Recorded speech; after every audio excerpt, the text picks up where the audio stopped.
Continuamos con el estudio de la gloria del ministerio cristiano basado en 2 de Corintios, los capítulos 2 al capítulo 7. En este tercer estudio vamos a considerar el tema la gloria que perece, que viene de 2 Corintios capítulo 3, versículo 7 hasta el capítulo 4, el versículo 3. Las actividades de los judaizantes le hicieron recordar a Pablo el ministerio de Moisés. Así que lo que él dice a continuación en este pasaje, debemos interpretarlo como una crítica indirecta a las enseñanzas de esos judaizantes. Pablo mismo tenía un gran respeto por Moisés.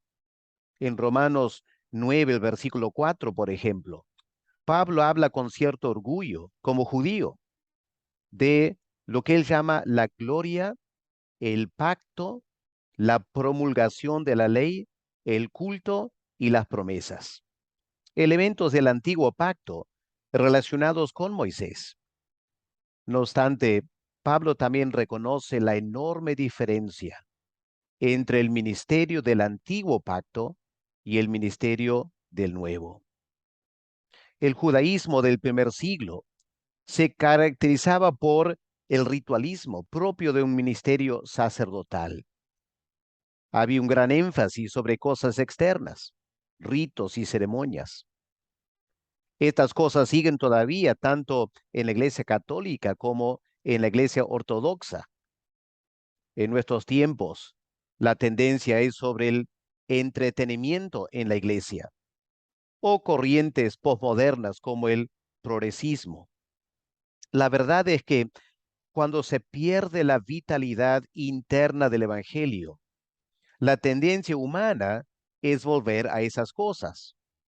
El ritualismo, las jerarquías, el entretenimiento, lo novedoso. A lo largo de los siglos, las grandes iglesias han contribuido al concepto popular del clérigo como un sacerdote, un, una persona que entretiene, no como un profeta, que es el concepto bíblico, un heraldo, un siervo, un maestro, un pastor. Según Pablo, el pastor que predica el evangelio no es una persona que ocupa un cargo eclesiástico, sino alguien que goza tremendos privilegios espirituales. Es un hombre que contempla el rostro de Dios y luego se presenta delante de la congregación para hablar al pueblo como un profeta, no como un sacerdote o un funcionario eclesiástico o una persona que está ahí simplemente para entretener a la gente. El problema que Pablo enfrentaba es un problema intensamente contemporáneo. Vivimos en un tiempo en que para muchos el ministerio cristiano ha perdido su gloria. Antes había el concepto de que el llamado de Dios era un gran privilegio y un honor. Lamentablemente ya no es así. Por eso debemos analizar aquí la enseñanza de Pablo en este pasaje.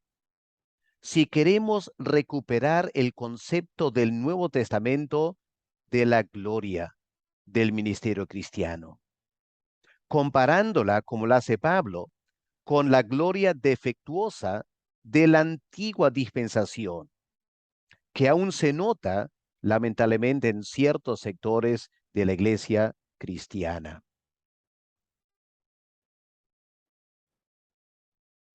Vamos a ver en primer lugar que la gloria del ministerio cristiano es una gloria verdadera. Pablo reconoce que el ministerio del antiguo pacto tuvo cierta gloria. Lo recalca en dos pasajes aquí. Por ejemplo, en 2 Corintios 3, versículo 7, el apóstol Pablo escribe, si el ministerio de muerte fue con gloria. Y nota en versículo 9, si el ministerio de condenación fue con gloria? La verdad es que no pudo ser de otra manera, porque hermanos, todo lo relacionado con Dios tiene gloria. Leemos en Éxodo 24, el versículo 16. La gloria de Jehová reposó sobre el monte Sinaí, y la nube lo cubrió por 6 días. Y al séptimo día llamó a Moisés de en medio de la nube.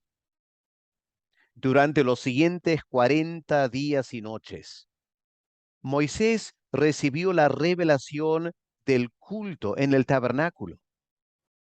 Y al final, ¿se acuerdan? Él descendió del monte Sinaí con las 2 tablas del testimonio, tablas de piedra, escritas con el dedo de Dios. Fantástico. Lamentablemente, durante esos 40 días, el pueblo de Israel se cansó de esperar y cometieron idolatría, confeccionando un becerro de oro, como leemos en Éxodo 32. En realidad, fue un acto profético que anticipó la historia de Israel a lo largo del Antiguo Testamento. La ley de Moisés no era suficiente para salvarlos de la idolatría. Es cierto, lo prohibía, pero no lo podía impedir. Algo mayor era necesario, y lo mayor estaría vinculado con la gloria de Dios en el rostro de Moisés. Eso también fue un evento profético que anticipó la gloria de Dios en uno mayor que Moisés, el Mesías, como Pablo menciona aquí en 2 Corintios 4, el versículo 6, y Juan también en Juan 1, versículo 14. Luego de la debacle del becerro de oro, Moisés suplicó a Dios diciendo: Te ruego que me muestres tu gloria. Éxodo 33, versículo 18. Jehová respondió, invitando a Moisés a pasar otro período de 40 días y 40 noches en su presencia. Esta vez, al descender del monte Sinaí, Moisés tenía algo más que las 2 tablas de piedra con los mandamientos de Dios. ¿Qué tenía? Un rostro que resplandecía con la gloria de Dios. Aunque la verdad es que él no se dio cuenta de ello, como leemos en Éxodo 34, versículo 29. Hermanos, aquí está el gran reto para todo siervo de Dios. Debemos pasar suficiente tiempo delante del trono de Dios para llegar al púlpito con la gloria de Dios en nuestros rostros, entre comillas. Al mismo tiempo, es importante que no seamos conscientes de esa gloria en nuestras vidas, para que podamos ministrar la palabra de Dios con sencillez de corazón. Aarón y todos los hijos de Israel tuvieron miedo de acercarse a Moisés. Sintieron un gran asombro en su presencia. Sintieron la presencia de aquel otro, la presencia de Dios en su poder y gloria. La gloria que resplandeció en la cara de Moisés fue aquella gloria inefable en que Dios habita. Este hecho señala que uno de los mayores privilegios del ministro cristiano es que Dios frecuentemente nos invita a disfrutar una comunión profunda con Él. Por supuesto, no se trata de que el pastor tenga un acceso privilegiado a Dios, diferente a los demás creyentes. Es simplemente que su trabajo exige que pase mayor tiempo a solas con Dios. Lamentablemente, es muy posible que el pastor no lo haga, que no viva a la altura de este privilegio. Sin embargo, debemos enfatizar, está a su disposición tener esa clase de experiencia. La única manera de vestirse de esta gloria divina es lo que un hombre llamó la práctica de la presencia de Dios. Moisés pasó 40 días seguidos en su presencia. Cuando por fin bajó del monte, tuvo que llamar a Aarón y al pueblo para que se acerquen y escuchen el mensaje de Dios. Este es un momento de gran responsabilidad. Cuando el alma del ministro está encendida con la gloria de Dios y su palabra, y el pueblo, la congregación, está atento al mensaje de Dios. Es en ese momento que la predicación deja huellas eternas en la vida de los oyentes. Es importante reconocer que hay momentos en que el pastor disfruta de la presencia de Dios en tal manera que su lengua es encendida con carbones tomados del altar de Dios.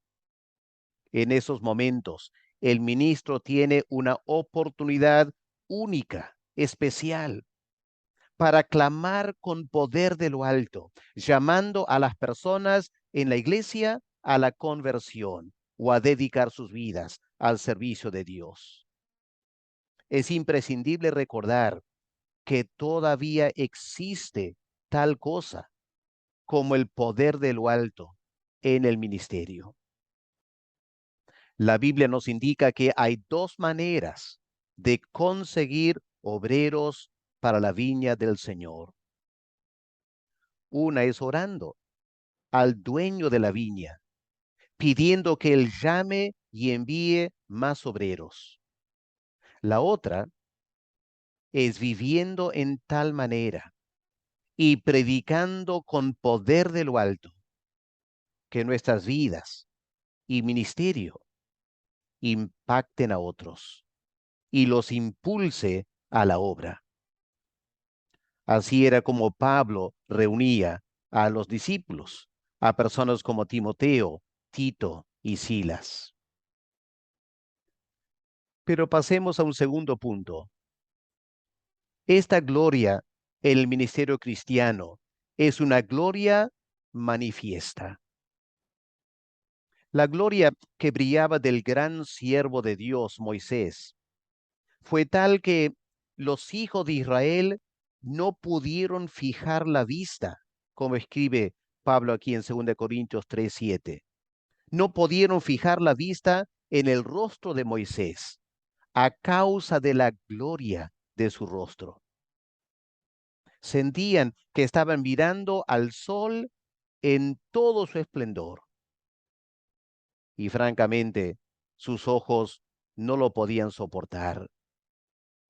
Por eso Moisés se ponía un velo cuando hablaba con los hijos de Israel y solo se sacaba el velo cuando entraba a la presencia de Dios. Hermanos, había una gran brecha entre Moisés y el pueblo de Israel, una gran distancia en cuanto a su experiencia espiritual. Un pastor de Escocia, Alexander MacLaren, resaltó el contraste entre el judaísmo del Antiguo Testamento y el cristianismo del Nuevo. Dijo lo siguiente: el judaísmo tuvo alguien que dio al pueblo la ley. Moisés contempló el rostro de Dios, mientras que el pueblo quedó abajo en el valle. El cristianismo permite a todos subir a la cima del monte de la visión, donde se ve la gloria del resplandor de Dios. Así que el creyente más humilde puede pasar las barreras y acercarse a Dios. Moisés veló su rostro para que las personas no vean la gloria de Dios. Nosotros, con rostros descubiertos, somos llamados a contemplar y a reflejar la gloria de Dios delante de los que nos rodean. En este cuadro tenemos un resumen de la antigua dispensación, una en la que había solo una revelación parcial, brillando a través de un velo, resplandeciendo por medio de símbolos, relumbrante en algunos ritos y tipos y alguna que otra profecía difícil de entender. El cristianismo es totalmente lo opuesto. Y aquí está un gran desafío para los pastores, los ministros del Señor. Debemos resaltar esa diferencia. No deben enseñar cosas esotéricas, difíciles de entender. Tampoco deben refugiarse en ritos o vestimentas, procurando impresionar o entretener a los oyentes por las cosas que ven y no por las verdades que escuchan. Más bien, nuestra gran responsabilidad es hablar con lucidez, manifestando la verdad a sus oyentes con palabras claras y poderosas que revelan la gloria de Dios. Por supuesto, la intención de Pablo no era menospreciar a Moisés o el viejo pacto, que al fin y al cabo fueron dados por Dios. Lo que Pablo quiso dar a entender era que el pueblo de Israel no podía soportar esa gloria que Moisés tenía. Aun si lo único que brillaba era tan tenue como la piel del rostro de Moisés, era demasiado intenso, demasiado espiritual para los ojos de aquellos que no tenían la iluminación de Cristo. El siervo de Dios debe procurar tener esa gloria, no tanto en su rostro físico, sino en su vida, en su ministerio. Y también debe desear transmitir dicha gloria por medio de la predicación de la palabra de Dios. A diferencia de Moisés, no debemos ponernos un velo para tapar la gloria de Dios, sino hacer todo lo posible por dejar que esa gloria se manifieste desde el púlpito, como declara el apóstol Pablo. Así que, teniendo tal esperanza, usamos de mucha franqueza. Por supuesto, su confianza no estaba en sí mismo, sino en el poder de Dios, quien los llamó al ministerio. El predicador debe saber que solo es una vasija de barro. El poder viene de Dios, no de nosotros. Pero qué privilegio tener este ministerio. Saber que por medio de nuestra predicación, el Dios eterno abrirá los ojos espirituales de los oyentes para ver la gloria de Dios en la faz de Jesucristo. Es increíble. Eso nos lleva a un tercer punto. Se trata de una gloria permanente. En el versículo 13 de 2 Corintios 3, Pablo resalta el aspecto transitorio de la gloria de Dios en el rostro de Moisés, como algo que simbolizaba la naturaleza transitoria del antiguo pacto. Según el apóstol, Moisés cubría su rostro no solo porque el pueblo no podía soportar ver la gloria de Dios, versículo 7, sino para que los hijos de Israel no fijaran la vista en el fin de aquello que había de ser abolido. como lo afirmó en el versículo 7, la gloria en el rostro de Moisés era algo que había de perecer. El libro de Éxodo no menciona la desaparición de la gloria de Dios en el rostro de Moisés, pero evidentemente ocurrió, quizá paulatinamente.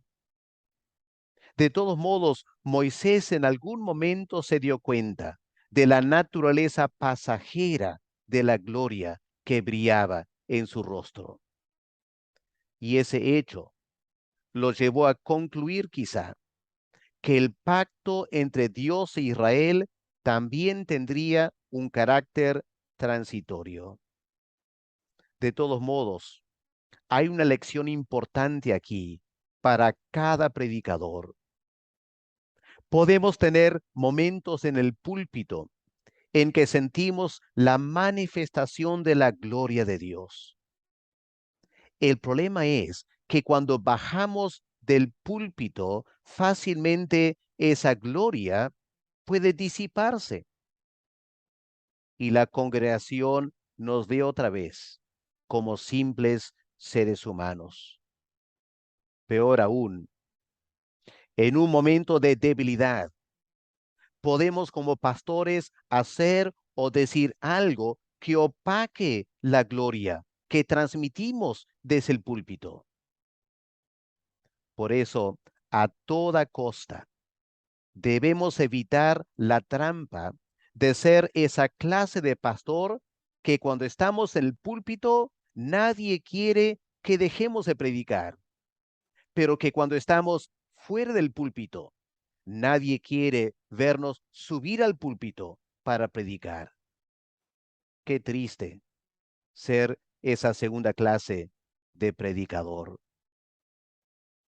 La única manera de tener la gloria de Dios en forma permanente como predicadores es volviendo una y otra vez a disfrutar de la presencia de Dios en nuestra comunión con Él.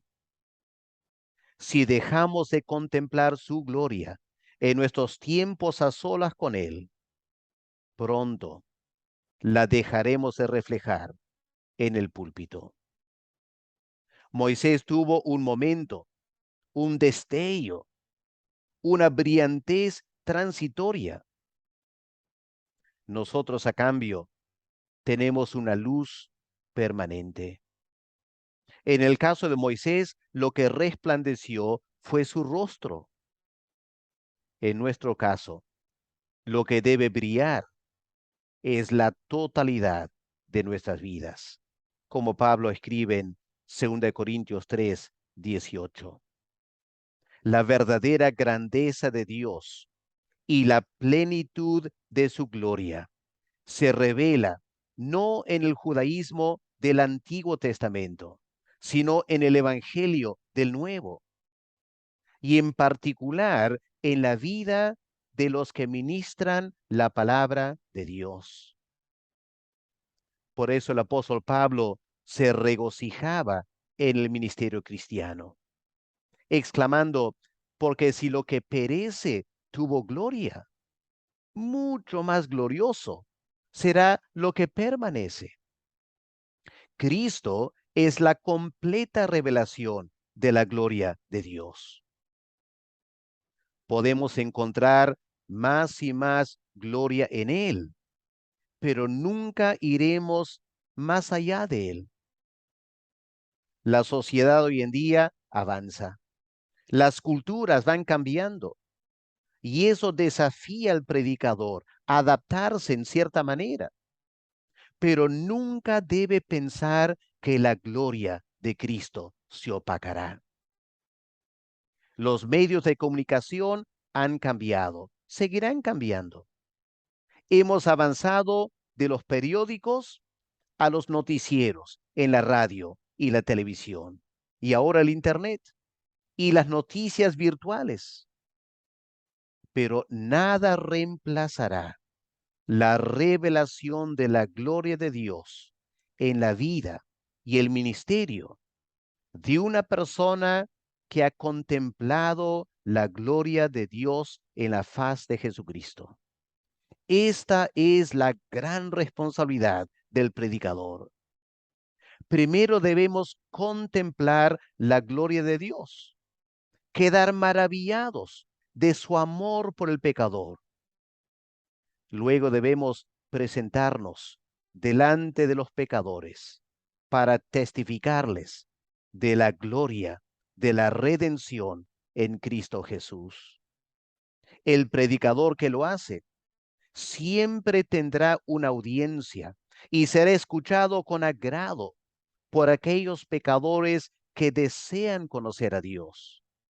Las vestimentas sacerdotales podrán impresionar a muchos, al igual que las jerarquías protestantes o el intelectualismo académico o las luces y el decor de algunas iglesias evangélicas contemporáneas. Pero Dios revelará su gloria a los predicadores por medio de un predicador que ha decidido poner muchas cosas a un lado para pasar más tiempo en la presencia de Dios con el fin de contemplar su gloria y luego ir a los pecadores y dejarles ver la gloria del Evangelio encarnado en la vida de ese predicador. Vamos a dejarlo ahí y la segunda parte de este tema lo vamos a tocar en este momento para que tengamos tiempo para reflexionar e interiorizar lo que acabamos de escuchar.